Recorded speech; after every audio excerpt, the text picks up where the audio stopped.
Yo, halo. Kali ini saya mau main game lagi di sebuah handphone dengan chipset seri 800-nya dari Snapdragon, tapi jadul.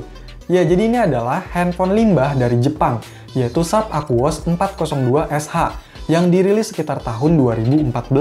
Punya desain yang menurut saya ini keren, soalnya bezel layar bagian samping dan atasnya ini udah tipis banget ya.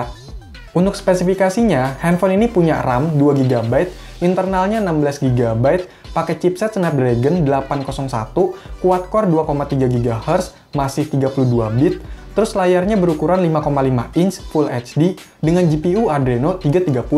OS-nya Android versi 4.4.4 atau KitKat, dan baterainya 2610 mAh.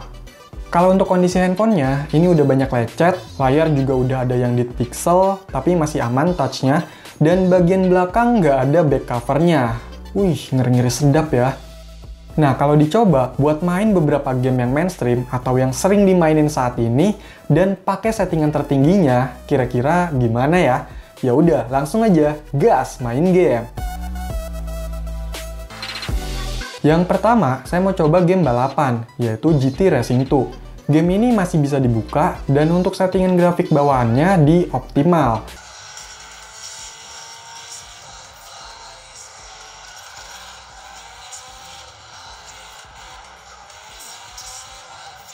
Pas main masih kerasa lancar-lancar aja, jadi saya langsung coba yang settingan grafik max-nya di base grafik. Nah, pas main itu kadang muncul stuttering gitu, cuma nggak begitu parah lah dan jarang juga, jadi nggak begitu mengganggu.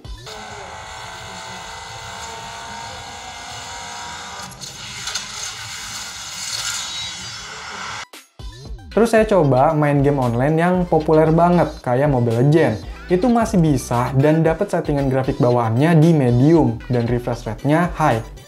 Tapi pas main kayak tersendat-sendat gitu, kadang lancar, kadang enggak.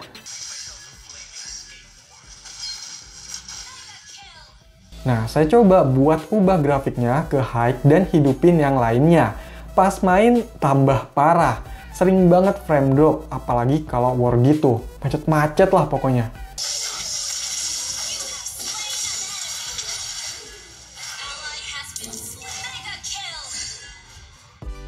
Habis itu saya coba buat main game PUBG Mobile. Ini masih bisa diinstal dan dimainkan. Dapat settingan bawaannya di smooth medium. Pas main sih ya masih bisa lah ya. Paling kadang frame drop aja.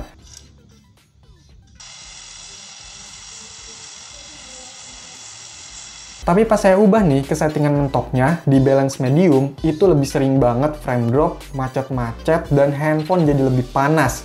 Sumpah ngeri loh. Apalagi ini nggak ada back covernya.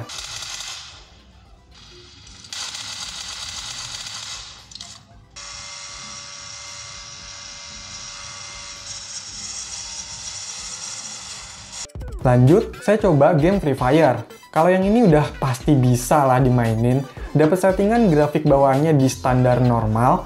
Pas main pun ya termasuk lancar lah. Terus saya coba buat ubah grafiknya ke ultra high. Pas main, ya masih tetap lancar juga. Jadi nggak ada masalah nih.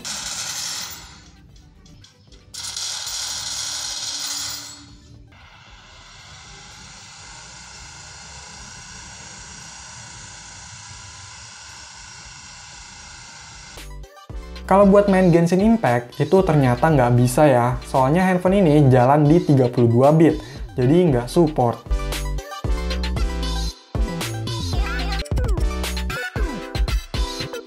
Buat main game lama yang masih menarik kayak GTA San Andreas, pakai settingan bawaannya itu nggak ada masalah, lancar banget. Dan ini gambarnya kayak lebih tajam gitu ya kelihatannya. Apa efek dari layar handphone ini?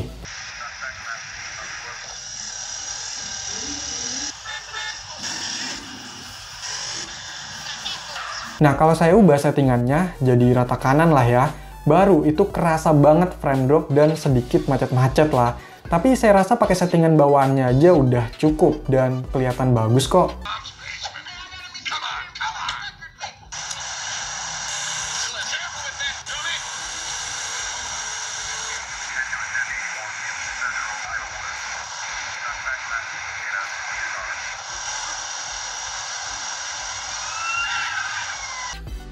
Oh ya, seperti biasa, saya coba buat main game Minecraft. Itu bisa, tapi sayangnya di Android KitKat ini bisanya pakai yang versi lama. Jadi ya kurang greget, nggak bisa pakai shaders andalan saya. Tapi tetap saya coba buat ledakin TNT.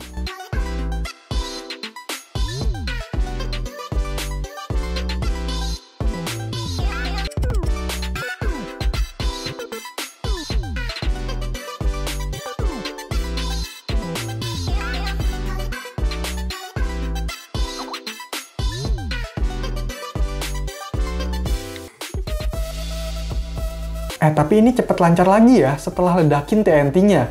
Keren! Nah, kalau buat main game konsol, tadinya saya mau coba game PS2, pakai Aether SX2. Tapi karena handphone ini 32 bit, ya nggak support juga. Jadi saya coba buat main game PSP, kayak God of War, yang lumayan greget. Dan ternyata handphone ini nggak begitu sanggup, cuma dapat belasan FPS aja.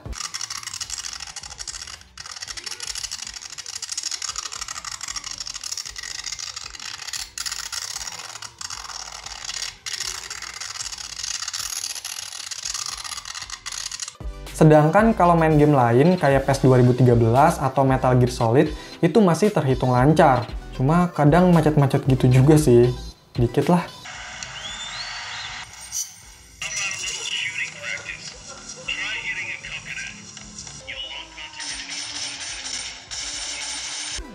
Kalau buat main emulator yang lebih ringan kayak PS1 atau konsol retro lain itu masih aman.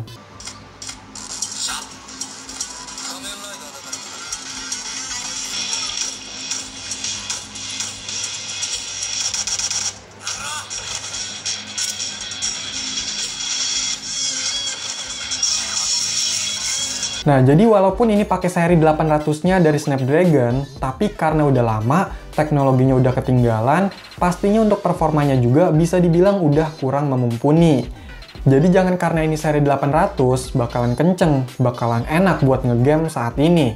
Ya, walaupun masih ada yang bisa, tapi menurut saya kurang begitu optimal. Terus karena memang ini mantan chipset yang dipakai sama handphone-handphone kelas tinggi, itu masih kerasa ya fitur-fitur flagshipnya. Yang paling kelihatan di handphone ini itu displaynya. Kayaknya gambar itu jadi lebih tajam, lebih detail, dan warnanya itu lebih menarik kalau yang saya rasain. Ya mungkin karena layar di handphone ini yang udah kelihatan modern dan canggih. Jadi bikin pengalaman bermain yang beda. Oke, jadi itulah coba-coba main game di handphone dengan chipset Snapdragon seri 800 jadul di tahun 2022 ini. Kalau masih ada pertanyaan atau info tambahan, yuk komentar. Sekian video ini, semoga bermanfaat. Silahkan di like, share, dan subscribe channel ini.